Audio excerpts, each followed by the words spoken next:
Salut, bienvenue pour une nouvelle vidéo et pour un nouveau book haul check-in. Mais là je vais reprendre le cours normal des book haul check-in. J'ai fait deux book haul check-in hors série, on va dire, un sur 2022 et un sur 2021, les années au complet à chaque fois. Je vous les remettrai en barre d'infos si jamais. Mais le cours normal des book haul check-in, c'est que chaque année, j'en fais à peu près 3 ou 4 dans l'année, ça dépend. Je reviens et je parle des livres que j'ai achetés un an avant et que j'ai toujours pas lu. Ça me permet à moi de me les remémorer un petit peu, de peut-être essayer de me rappeler qu'il faut les mettre dans des pales pour les lire à un moment donné ou un autre, tu vois. Et ça me permet aussi de vous reparler de livres qui sont là depuis un moment du coup, et peut-être d'avoir des commentaires pour me motiver à lire les bouquins. Du coup, si vous voulez faire ça en commentaire, franchement, n'hésitez pas. Il n'y en a pas énormément dans cette vidéo-là que je vais vous présenter, il y en a une dizaine en gros, enfin je crois même qu'il y en a 10 piles, j'ai la flemme de recompter, j'ai compté il y a un petit moment, enfin bref. Et en gros, c'est sur 4 mois. Donc sur 4 mois d'achat, il me reste 10 livres, un an plus tard, que j'ai pas lus. Je me rends compte pour avoir fait 2021 et 2022 que j'ai pas... Enfin, qu'il me reste beaucoup de livres que j'ai achetés en 2021 et en 2022 et que j'ai toujours pas lus. Mais pour 2023, il m'en reste pas des masses. Et je sais pas pourquoi. Enfin, j'ai deux idées d'explication, mais je sais pas laquelle est la bonne. Peut-être une combinaison des deux. Sur l'année 2023, j'ai pas beaucoup travaillé, donc j'ai pas beaucoup gagné d'argent, donc peut-être que j'ai moins dépensé d'argent dans des bouquins. Et en même temps, sur l'année 2023, j'ai pas beaucoup travaillé, donc j'ai eu beaucoup de temps, donc j'ai pas mal lu quand même. Donc peut-être que j'ai pas moins acheté, mais j'ai plus lu, ou peut-être j'ai moins acheté et j'ai plus lu. Du coup, ce qui fait que les livres que j'ai achetés en 2023, bah dans la grande majorité, je les ai lus. Donc là, on va commencer avec mai 2023, puisque j'ai déjà fait de janvier à avril dans la première partie, enfin non, dans le premier book haul check-in pour 2023. Donc là, je vais faire de avril à août, et j'en ferai une dernière pour septembre à décembre. J'ai hésité à cumuler le reste de l'année, mais ça faisait vraiment beaucoup trop, donc tant pis, je referai un autre petit book haul check-in sur la fin d'année 2023. Et là, je vais vous montrer cette dizaine de bouquins-là. Il y en a un seul, je crois, que j'ai calé dans la palle du mois d'août, que j'ai déjà préparé et que vous aurez dans à peu près une semaine, logiquement. Mais les autres, j'avais prévu d'en caler plus que ça de cette pile-là dans la palle du mois d'août, mais en fait, j'ai pas réussi. Donc, bon, bah écoutez, c'est pas très grave, ils vont attendre encore un petit peu. Au mois de mai 2023, donc, j'ai acquis 13 bouquins, ce qui est un petit peu dans ma moyenne. Hein. C'est un nombre d'acquisitions dans la moyenne. Et il m'en reste, que je vous dise pas de bêtises, il m'en reste 3. C'est ça, il m'en reste 3. Donc le premier c'est un tome 1 de Bitlit. Oui, apparemment j'avais pas encore pris conscience que j'avais beaucoup trop de tomes 1 de Bitlit dans ma palle et qu'il fallait que j'arrête d'en acheter. Aujourd'hui j'arrête d'acheter des tomes 1 de Bitlit, je vais lire ceux qui sont dans ma palle et avancer les sagas du coup que j'aurais commencé avant de racheter, mais à ce moment-là j'avais pas encore compris qu'il fallait que j'arrête d'acheter des tomes 1 de Bitlit. Donc j'ai acheté Démonica, le tome 1, Plaisir déchaîné, de Larry Sagan. Voilà. Bon, c'est pas une priorité, je vais lire un autre livre de Bitlit au mois d'août là, mais bon, du coup, celui-là, bah, je le lirai plus tard. J'aimerais bien vous dire que je le mettrai dans la palle du pumpkin, mais honnêtement, je pense pas parce que j'ai d'autres Bitlit à lire et à avancer avant. Donc il va probablement encore attendre quelques mois avant que je me décide à le lire et à donc commencer cette saga. Et le pire, c'est que je sais même pas si c'est une longue saga ou pas. Faudrait que je me renseigne, ça se trouve c'est juste une duologie ou une trilogie, parce que moi j'ai l'habitude des sagas de Bitlit très longues, donc j'ai pas très envie d'en commencer 36 en même temps, tu vois. Mais bon, si ça c'est qu'une duologie ou une trilogie, bah je peux la lire rapidement en soi. Je sais pas, faudrait que je me renseigne, mais celui-là je vais finir par le lire. Oui, je dis celui-là je vais finir par le lire parce que un des autres objectifs de ces vidéos-là, c'est peut-être de me rendre compte que bon bah il y a des livres que j'ai achetés il y a un an et qu'en fait je vais pas lire, donc ça sert à rien de les garder. Là, je pense pas que ce soit le cas aujourd'hui. Mais bon, bref, on verra. Le deuxième que j'avais acheté d'occasion, c'est La saison des fleurs sauvages de Emily Richards. Donc c'est le tome 1, parce que j'avais acheté bien avant ça le tome 3. Voilà, donc du coup je me suis enfin décidée à acheter le tome 1 il y a un an. Est-ce que je l'ai lu? Bah non, si je vous le présente aujourd'hui, c'est que je ne l'ai toujours pas lu. Mais j'aimerais bien le lire cet été, celui-là. Donc, affaire à suivre, je le garde, je vais le tenter. Mais en attendant, il est toujours là. Je suis un peu deg parce que je l'ai acheté d'occasion alors que c'est marqué que c'est un livre offert. Normalement, t'as pas le droit de revendre ces livres-là. Je suis un peu colère contre la personne qui l'a revendu, mais écoutez, c'est comme ça, c'est trop tard maintenant. Voilà, C'est pas vraiment une romance dans ma tête, c'est un peu plus comme Virgin River. Vous voyez, je pense que c'est un peu très très lent comme ça. Mais je me dis, sur un été, peut-être ça peut passer, peut-être je vais aimer aussi, on sait pas, tu vois. Donc c'est à cheval entre le contemporain et la romance pour moi. Et j'ai quand même envie de tenter. Donc je tenterai un jour. Et le dernier qui me reste du mois de mai, c'est un Agatha Christie. Et vous allez voir dans ce book haul check-in que j'ai acheté beaucoup d'Agatha Christie.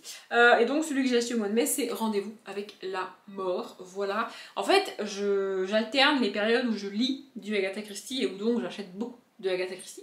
En fait, je lis, je sais pas, 3-4 livres de Agatha Christie assez rapprochés les uns des autres.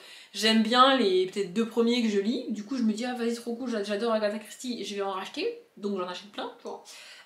Et puis ensuite, il y a un livre, ou 2 livres même, d'elle que je lis et qui me déçoivent, que je termine pas, que j'aime pas, etc. Du coup, ceux que j'ai achetés, ils dorment dans la palle. Et j'en achète pas qu'un d'Agatha Christie, j'en achète beaucoup. Je vais vous les montrer là, franchement, j'en ai. Enfin, je les ai même pas achetés parce que je les trouve en boîte à lire les autres, mais vraiment j'en ai beaucoup dans la palle du coup. Et le pire, c'est que je peux pas vraiment les lire puisque j'ai vérifié et je n'ai pas le livre de Agatha Christie que je dois lire. Et là vous vous dites peut-être, hein, comment ça tu n'as pas le livre de Agatha Christie que tu dois lire, qu'est-ce que c'est que cette dinguerie? Eh bien je lis les Agatha Christie dans l'ordre dans lequel ils ont été publiés. Et le prochain que je dois lire, je l'ai pas. Donc j'en ai plein dans la palle, mais je peux pas les lire. Non mais c'est pratique, faut absolument que j'achète celui que je dois lire en fait, parce que sinon ceux-là ils vont rien à la palle. Quoi qu'il arrive, c'est du Agatha Christie, donc je les garde et je les tenterai un jour. Hein. Mais Agatha Christie, c'est vraiment en dents de scie. Il y en a que j'adore, que j'aime, que je trouve vraiment trop cool. Et il y en a où, franchement, je me fais chier et je les termine pas. Donc, Rendez-vous avec la mort, le titre me vend du rêve, perso. Donc, on verra. Au mois de juin 2023, j'ai acquis 15 livres, ce qui est aussi à peu près dans ma moyenne en termes de nombre d'acquisitions. On peut pas dire jusque-là que j'ai très peu acheté en 2023. C'est a priori pas vrai. Par contre, je sais pas si c'est déjà arrivé dans un book haul check-in, je pense que oui, mais je suis pas très sûre. J'ai tout lu. Je n'ai aucun livre que j'ai acheté en juin 2023 qu'il me reste un an plus tard. Je les ai tous lus et vraiment lus, c'est-à-dire qu'il n'y en a pas un que j'ai unhaulé puisque dans mon carnet je vous montre, donc là c'est la liste des livres que j'ai achetés, vous voyez je suis en 2023 et puis là je note les livres en les numérotant et après quand je les ai lus, j'ai écrit que je les ai lus et quand je les ai pas lus, que je les ai unhaulés, je fais une croix. Comme ça je sais que je l'ai pas lu mais que du coup il est quand même parti de ma palle, tu vois. Et là c'est pas le cas, ils ont tous un lu, donc je les ai vraiment tous lus. Jusqu'au bout, pas forcément, mais au moins je les ai tous tentés. Je suis assez contente.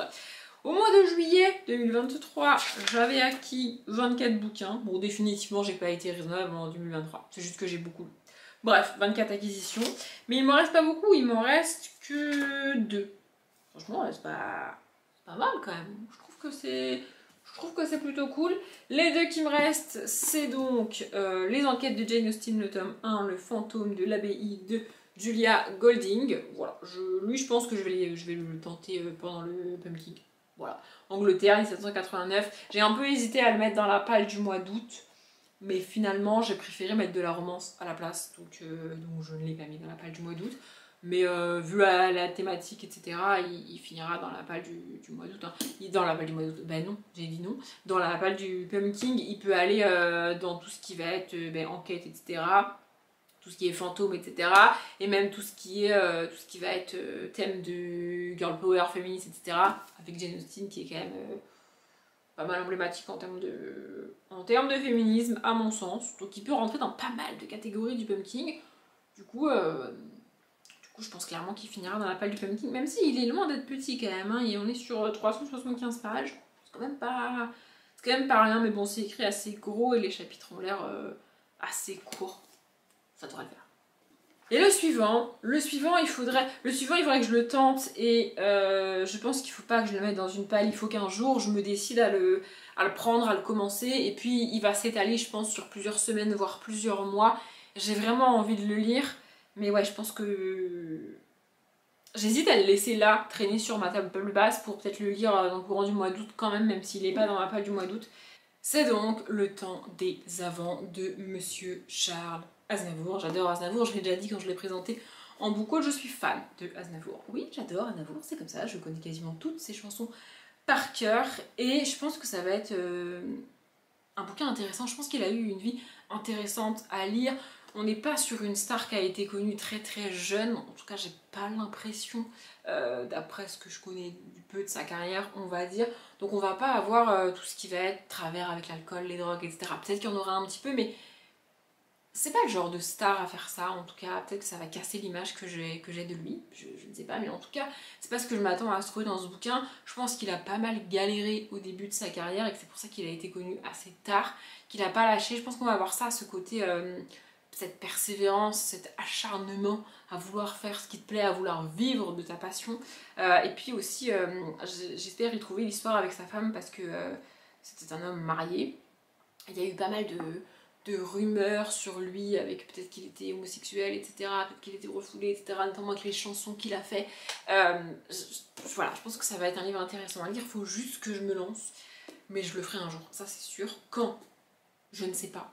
Et d'ailleurs c'est marqué, Charles Aznavour fête ses 80 ans en 2004. Il est mort à plus de 90 ans il me semble. Et ouais, enfin il a eu une très longue vie et très remplie je pense, et ouais, j'ai pas mal hâte. Et les chapitres sont assez courts, enfin c'est découpé de... ouais, ça a l'air assez court, et donc au milieu on a des photos comme ça, vous voyez. C'est pas dans le roman, c'est vraiment juste quelques pages au milieu avec des photos.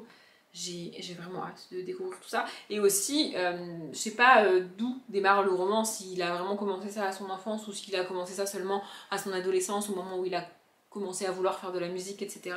Mais quoi qu'il arrive, peu importe à quelle époque ça commence, vu qu'il a explosé dans les années 60, ça sera forcément une époque que j'ai pas connue. Et j'adore lire sur ces époques-là. Donc en vrai j'ai hâte. Faut juste que je prenne le temps de lire ce livre. Et ensuite on en arrive au mois d'août, où là il me reste plus de livres à vous montrer. Je crois qu'il me reste, enfin que j'ai autant de livres qui me restent du mois d'août que les 3 précédents mois que je viens de citer. Alors même qu'au mois d'août je n'avais acquis que 18 livres.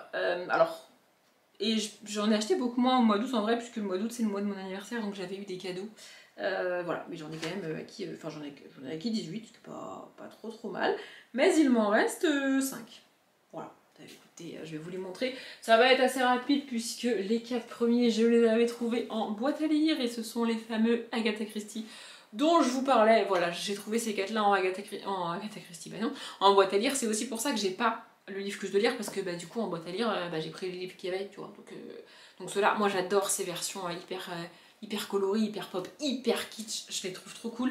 C'est les éditions du Masque, qui, il me semble, existent toujours, mais ont changé de nom, évolué, etc., ou ont été rachetés, je sais plus.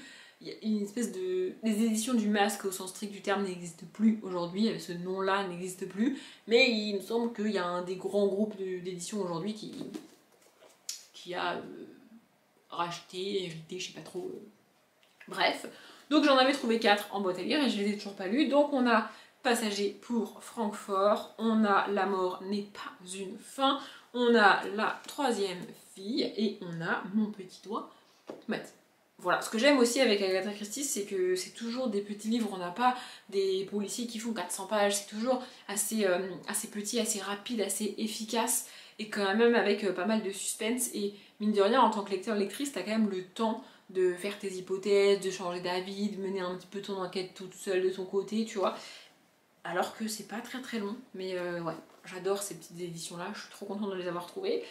Mais ils vont encore attendre un petit peu puisque je ne peux pas les lire tout de suite. Je crois que le livre que je dois lire c'est Mort sur le Nil et je ne l'ai pas. Donc ils vont attendre encore probablement quelques mois, mais je les tenterai et les lirai un jour.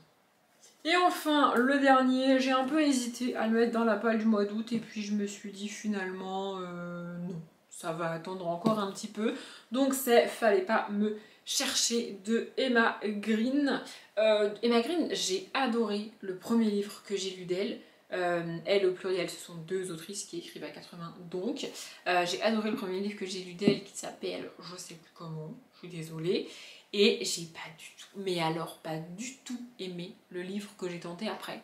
Du coup ça m'a pas mal refroidi avec elle. Franchement avec le premier livre j'étais en mode ouais trop bien, des autrices de romances françaises que j'aime, que je vais pouvoir lire et tout. En plus elles ont beaucoup écrit, je démarque 1000 ans après la guerre donc j'ai plein de livres d'elle à lire. J'étais trop contente. et bim, le suivant que je tente, c'est même pas que j'ai moins aimé, c'est que j'ai pas été capable de le terminer tellement j'ai pas accroché du tout en fait. Donc je suis un peu refroidie.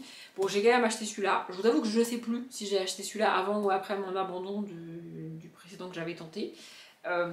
Mais en attendant, je l'ai. Je vais le tenter un jour. Hein. Peut-être que je le calerai quelque part dans le pumpkin, ou peut-être que ça attendra la fin de l'année ou le début de l'année prochaine. Je sais pas, il n'y a pas les titres que j'ai lus de marqués dans ce bouquin-là. Je pense que celui-là est sorti avant ce que j'ai tenté, donc, mais je le tenterai un jour. Donc il va retourner dans la palle et il bougera pas. Pour tout vous dire, je n'ai plus beaucoup de batterie parce que j'ai été interrompue par mes voisins pendant le tournage de cette vidéo.